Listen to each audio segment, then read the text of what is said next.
we are 1 week away from the first game of the MLS playoffs in 2019. And the reason why we have to wait for another week is because this week is the international break. And one of the dangerous thing of doing a preview of these individual games, and yes, I am doing individual game preview in the playoffs except for the conference semifinal matches, and that what that means is I basically will do a video of each of the game in this playoff series. And the dangers of doing this preview this early is because since we have the international break and that both of these teams does have players that is going on international duty,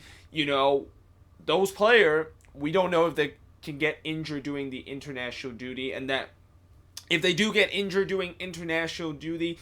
and that injury is serious enough to put them in jeopardy of not playing in this game, then it definitely changed the dynamic of how this game is going to go. But, I hope that, of course, won't happen, and I hope every MLS player that is going to be playing with their national team during the international break will come back to MLS in a good healthy form, and that they don't get injured before the playoffs starts for their team, because the last thing you want to see is a player go on international break before the playoffs begin and that they get injured and now their team is going to be without that player to start the playoffs because he is injured in terms of the injured during the international break. But with that being said, let's talk about the first game that I'm previewing, which is Atlanta versus New England. And what I'm going to do for this round is that I'm going to do 8 different previews for 8 different games, and that I'm going to go with the order of each game that is kicking off. So this is the first game that is kicking off on Saturday, and it's a very early kickoff for me, 10 a.m. Pacific time, 1 p.m. Eastern time. And if you guys have heard of this match between Atlanta versus New England, that's because this was the match just happened on Sunday on decision day, where both of these teams play against each other, and Atlanta was able to walk out with a 3-1 victory against the New England Revolution. And that despite they of course walk out of that game with a win, and that it was relatively a comfortable win for Atlanta, beating a team twice in a season is definitely not easy, but beating them twice in a span of just 2 weeks and then you're meeting them again, yeah, that is definitely not going to be an easy task. And I have a feeling New England is going to put up more resistance coming into this playoff game. Now, in terms of the stats leaders for both of these teams, for Atlanta, top goal scored is Joseph Martinez with 27 goals. He finished third in the Golden Boot race, and it's hard to believe that he, of course, got 27 goals this season, which in previous season, this would have been the mark to tie the all-time single season goal scoring record, and that of course is no longer the case because Carlos Vela, as we saw last week, he was able to push that record to now 34 goals as the most goal a player have scored in a single season in MLS. Then we look at the top assist leader, which is Julian Gresso with 12 assists this season. Top shots leader is also Joseph Martinez with 117 shots. Most foul committed was Leandro Gonzalez Perez with 52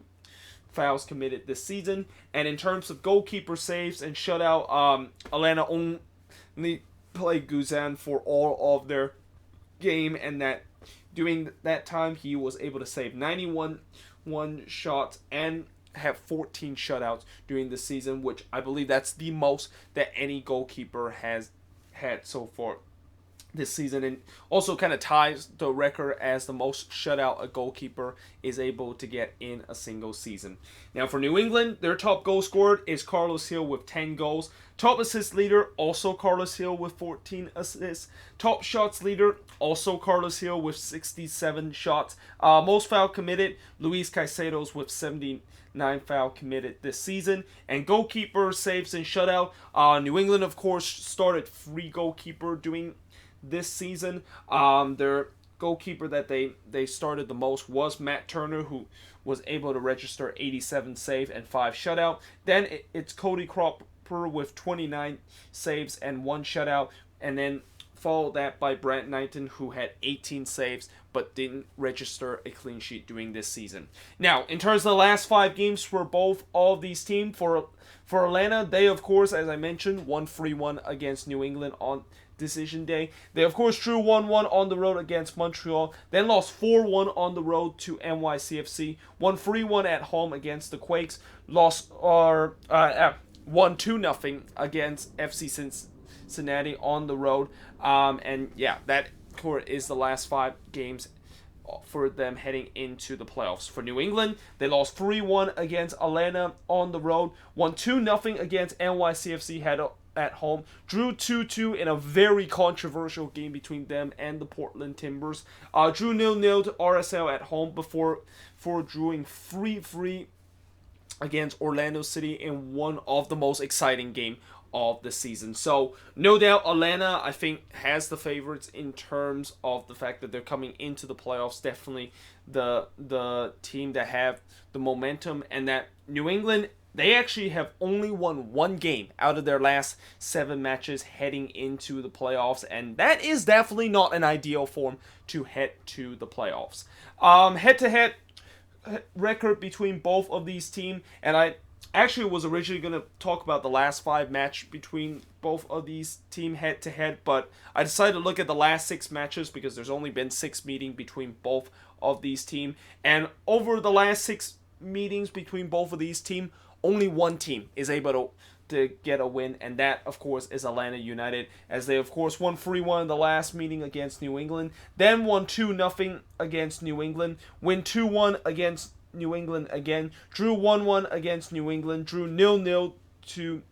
New England, before putting a 7-0 smacking of the New England Revolution in their first ever MLS meeting. And that was the game when New England was down to just 9 men, and I also think that was the game when Joseph Martinez actually scored a hat-trick. So no doubt Atlanta basically dominate and own New England into this series, and that, you know, New England, they're going to have to try to make some history if they're able to beat Atlanta and move on into the next round of the playoffs. Injuries for Atlanta, the only 2 guys that's going to be out is going to be Breck Shea and Andrew Carleton. Breck Shea obviously is done for the season because of a torn ACL. And the only guy that is going to be out for New England is going to be Edgar Castillo. Although, you know, this injury list is, as I mentioned before, of how one of the biggest risks of doing a preview this early and that this game doesn't happen until next week is that there could definitely be an injury in these next couple of days, whether it's a training injury or that there is going to be an injury for those players that go on international break, which, like I said, I hope that, of course, is not going to be the case. And finally, Atlanta home record so far this season, you know, they have been very stellar at home, as they have been throughout their first 3 years of in MLS, with a record of 12 wins, 3 draw, and 2 losses. While New England road record, they only have won 3